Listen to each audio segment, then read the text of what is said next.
Hi. There's a lot of talk about the burden of proof, and I just wanted to point out firstly that you cannot prove the non-existence of a thing.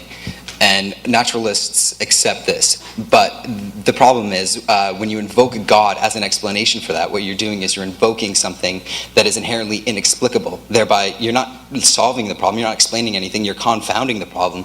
You have more to explain. And I just want to ask you, do you think that invoking God as a hypothesis about natural things or the origin of life or the origin of the universe, you think that's an advancement to knowledge?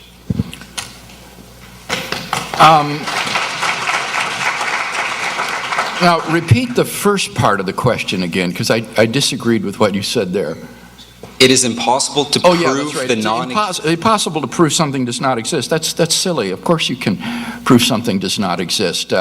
We can prove, for example, that there are no living Tyrannosaurus Rex on the face of the earth. We can prove that there are no Muslims of the United States Senate. Or, as Dr. Shook says, if you can show that something is a self-contradiction, he's in the House. Yeah.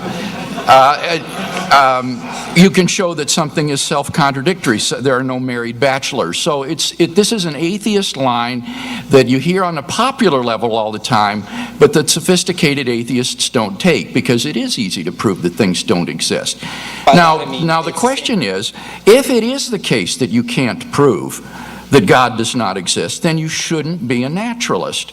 You should be some sort of agnostic or something, but you shouldn't go around saying things like, nature is all there is. There is nothing beyond matter and energy. There is no supernatural reality, because those claims exceed what you yourself say you can prove. So you need to make more modest claims about your position that are more simply agnostic or something, and find a new name rather than naturalism, because that isn't something that you can sustain the burden of proof for.